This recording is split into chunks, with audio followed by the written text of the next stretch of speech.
el doctor Luis Bagatoli. Luis también es una relativamente reciente incorporación al instituto, pero tiene una altísima trayectoria en el exterior y es un lujo, la verdad, tenerlo como colega en el instituto y es el actual director del instituto. Su mirada de la biología celular ya van a ver que está calando hondo en todo lo que creíamos saber sobre las células.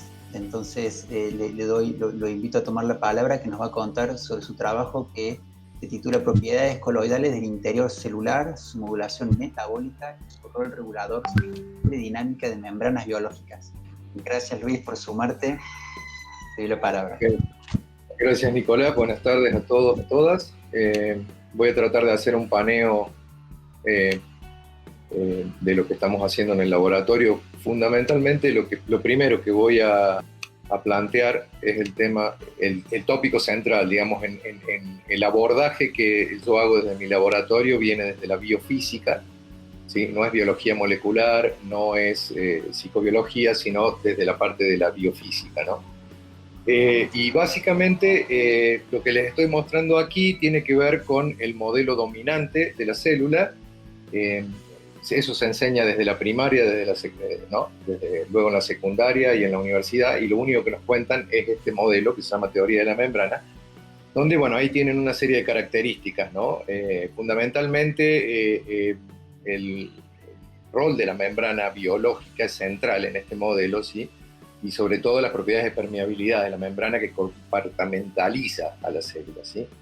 Otro de los aspectos importantes acá es que la energía metabólica se requiere para poder mover solutos iones contra gradientes, por ejemplo, de manera tal que ustedes tienen un sistema en estado estacionario dependiente de energía.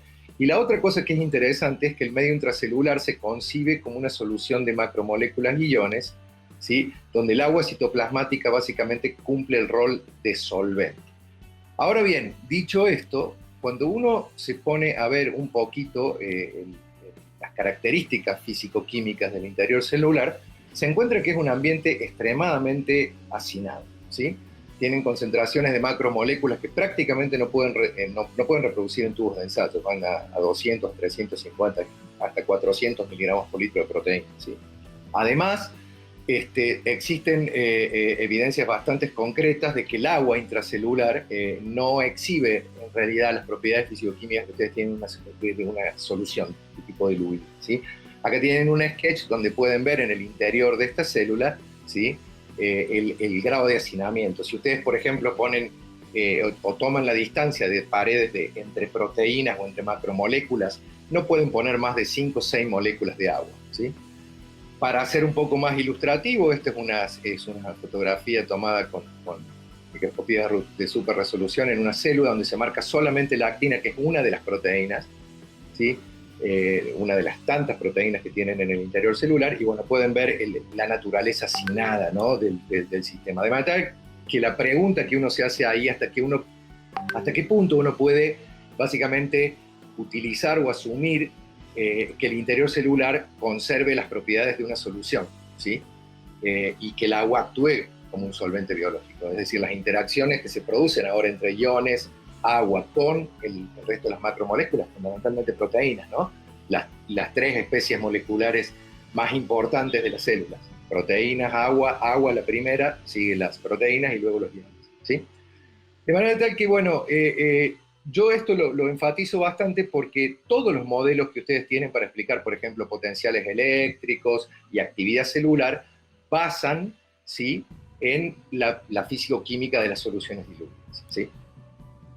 De hecho, hay otra cuestión más bastante interesante que es uno de los tópicos calientes, como le llaman, traducido desde el inglés, ¿no? Los hot topics en este momento, que tiene que ver con los condensados líquidos. Es decir, toda esta visión de la célula, ¿no? como una membrana conteniendo soluciones, está mutando, está cambiando, fundamentalmente porque se ha descubierto que hay transiciones de fase tipo líquidas adentro de la célula, ¿sí? Hay ejemplos de organelos como el nucleolo, los cuerpos de Cajal, los gránulos de estrés, pero se ha demostrado básicamente que hay unas proteínas que conforman prácticamente entre el 30-40% del genoma de la célula, que son las proteínas intrínsecamente desordenadas, que pueden interactuar con ARN o DNA formando compartimentos. Es decir, hay una forma de compartimentalizar ahora la célula que tiene que ver con estas coexistencias líquidas. Ustedes se pueden imaginar, por ejemplo, cuando hablan de coexistencias líquidas del aceite con el agua, ¿no? Las gotitas esas que se forman. Bueno, eso se puede ver adentro de las células. Esto lleva a la pregunta de que, entonces, ¿realmente necesitamos las membranas lipídicas para compartimentalizar a la célula o hay otro rol de los lípidos en el contexto de esta visión coloidal? Ahora, lo interesante de esto es que si uno se pone a ver un poquito en la literatura, fundamentalmente la literatura de finales de los 50, de los 60, existe teorías que son mutuamente excluyentes con la teoría de la membrana, porque abordan los sistemas celulares desde el punto de vista de la fisicoquímica coloidal. Ven la célula como un gel, ¿sí? Y fíjense que hay diferencias bastante grandes entre las asunciones clásicas que ustedes aprenden con la teoría de la membrana, que voy a repetir, es la única teoría que les enseñan, ¿sí? Por ejemplo, los iones no están libres dentro del marco de esta teoría protoplásmica, ¿sí? Sino que están absorbidos en las proteínas intracelulares, y el agua no es agua libre, sino que es agua coloidal. Esa agua coloidal cambia sus aspectos dinámicos y en consecuencia cambia su actividad química. Y cuando ustedes empiezan a cambiar la actividad química del agua en un sistema que contiene macromoléculas, pueden ser enzimas, pueden ser lípidos, empiezan a pasar un montón de cosas, ¿sí? Que no se tienen en cuenta. Se enfatiza mucho en el tema de la continuidad de la membrana y en evitar la ruptura de la membrana por el tema, ¿sí? del supuesto concepto de permeabilidad que van a los anales de las observaciones de ósmosis en el siglo XIX, ¿no es cierto? En esta teoría, el agua es un componente activo muy, muy importante. Es activo, no es pasivo, no es un solvente, sino que interactúa dinámicamente, reversiblemente dentro de las células, interaccionando con las proteínas, ¿sí? Y otras macromoléculas. Y básicamente lo que asume este sistema es que hay una organización de baja entropía, ¿sí? Hay una respuesta cooperativa muy importante entre estados de baja entropía, ¿sí? Que están regulados básicamente por el metabolismo central. Es decir, cambiando los metabolitos, digamos ATP, por nombrar el más icónico, ¿no? Pero pueden ser hormonas o iones divalentes, ustedes pueden modular las propiedades físicas de la célula en conjunto, ¿sí? Esta teoría ve a la célula como un sistema vivo, como un equilibrio metastable, ¿sí? Entre un estado activo y un estado en reposo. Fíjense que el hecho de tener un equilibrio metastable y que sea un sistema coherente implica que tienen un muy bajo consumo energético, al punto que plantea, de hecho, que el ATP no es un dador de energía, sino que es un inductor eléctrico, ¿sí? Esta hipótesis, obviamente no tengo tiempo para desarrollarla toda, pero se llama hipótesis de asociación-inducción. Ahí les pongo este link, si ustedes están interesados. Este link está a mi derecha abajo. Ese es un librito de link, no es un libro largo y es un excelente texto para poder leerse en el tiempo libre y cotejar básicamente con lo que le han enseñado en la universidad. Bueno, básicamente, ¿qué hicimos nosotros con esta teoría? Bueno, explicar acoplamientos que vimos en un sistema celular, levaduras, que oscilan en la glicólisis, ¿sí? Entre los niveles, digamos, de metabolitos, digamos, esto está implicado al metabolismo, y la conexión, el acoplamiento con las propiedades físicas y físico-químicas de la célula que van a dar lugar a los procesos fisiológicos. Por ejemplo, pueden ver estas oscilaciones en el NADH o en el ATP que tienen exactamente el mismo periodo y la misma fase que, por ejemplo, la cantidad de calor que libera el sistema, ¿sí? A la izquierda, en el medio el potencial eléctrico celular, el pH, y básicamente lo más interesante que hemos encontrado en estos últimos 5 o 6 años de estudios es que el agua citosólica y el agua que está asociada con las interfaces de los lípidos también acopla con el metabolismo, ¿sí?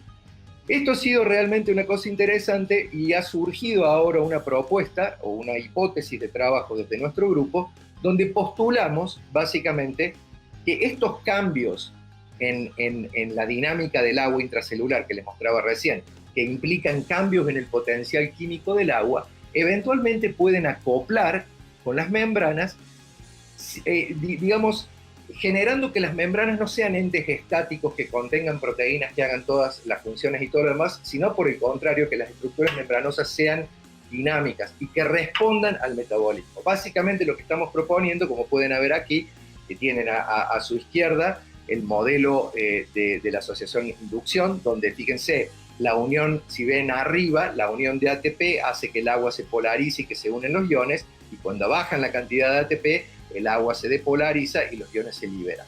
Bueno, estos cambios en la actividad de agua pueden inducir cambios estructurales en las membranas, pasando, por ejemplo, de estructuras lamelares a estructuras hexagonales o estructuras cúbicas.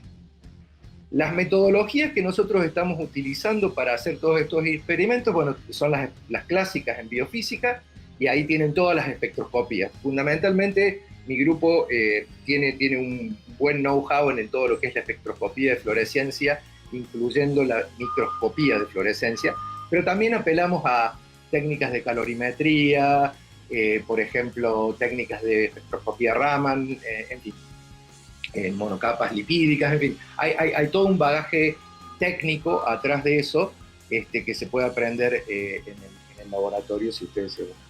Los sistemas que usamos son duales. Usamos sistemas, por ejemplo, celulares, en este caso los que les mostraron son las levaduras, cultivos celulares en suspensión, o eventualmente lo que sí hacemos mucho es la reproducción de estos eventos in vitro. Trabajamos con vesículas de lípidos, incorporamos proteínas, hacemos hacinamiento, en fin, todo este tipo de cosas. Así que bueno, hemos recibido financiación, tenemos una posición para un estudiante de PhD en el grupo, y por supuesto gente que quiera acercarse a hacer tesinas y todo lo demás. Los invito a todos y a todas que manden un mensaje y discutimos más de este asunto. Muchas gracias. Gracias, Luis. Ahí mientras me van copiando las preguntas que surgen del canal, acá que quedó una colgada de otro, pero vale para todos. Veo que los oradores van adaptando a las preguntas más frecuentes, entonces un poco ya cubriste muy bien el tipo de técnicas que estás buscando en particular. Pero acá alguien pregunta si estás trabajando en colaboración con otros grupos del instituto para llevar tu trabajo, bueno, no sé si entiendo bien, pero para combinar tu trabajo con otras líneas del instituto, supongo. Sí, efectivamente hay un subsidio que pudimos sacar, hay una parte en colaboración con Carlos Wilson, que está en el CIMETSA, donde él está trabajando, es parte del grupo responsable, está trabajando con neuronas. Hay otra vía que estamos utilizando a través del INTA, estamos trabajando también en plantas, porque todo esto de la visión coloidal es relevante, yo creo que es transversal a todos los sistemas celulares. Fíjense que acá lo que estamos planteando son cosas muy de base, en realidad, muy de base. Lo cual hace las cosas extremadamente interesantes, porque es toda esta cuestión que ha surgido ahora con la aproximación coloidal sigue colisionando con el tema de la teoría de la membrana, y nosotros lo que estamos tratando de buscar es incorporar a los lípidos, a las membranas, dentro de esa visión coloidal como parte de coacervados. Pero sí, efectivamente, estamos trabajando en colaboración con grupos acá en Argentina.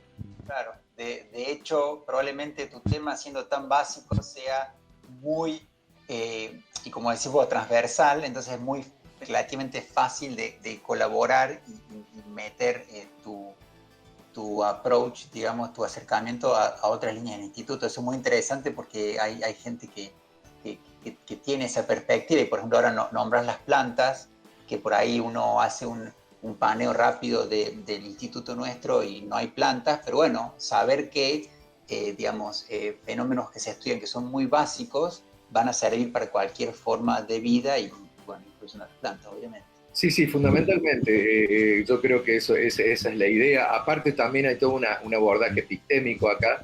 Tenemos una colaboración, por ejemplo, con el tema de los modelos, el impacto de los modelos, los dogmas y todo lo demás en ciencia, con el grupo un grupo de filosofía en la Universidad de Buenos Aires, en la UBA, que estamos dirigiendo estudiantes, ¿sí?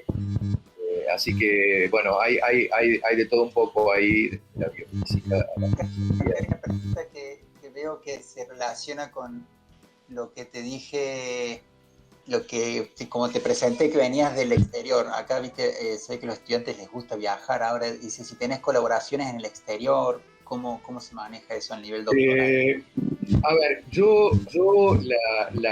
tengo un montón de amigos, colegas en el exterior, pero cuando yo me moví a Argentina decidí tratar de contestar preguntas que yo puedo contestar acá. Y a mí me gusta generar las preguntas acá, o sea, no soy básicamente, no estoy ligado a un tema central que se maneje en otro lugar y hacer algunos experimentos no, en realidad no, esto es todo nuevo. Toda esta de la aplicación de la teoría de asociación-inducción, yo trabajé 25 años en membranas, ¿sí? Y ahora estoy tratando de meter las membranas en un contexto completamente distinto. Y el grupo es digamos, el motor de eso. Lo que yo trato de establecer es la pregunta acá y realizarla acá fundamentalmente. Sí, pero sí conozco un montón de gente. Si alguien quiere tener un contacto, bienvenidos. Pueden poder esa visión del producto local también y un poco despegarse de dogmas que por ahí vienen de otros lugares. Excelente, Luis. Bueno, muchas gracias. Fue Luis Bartoli. Gracias, Luis.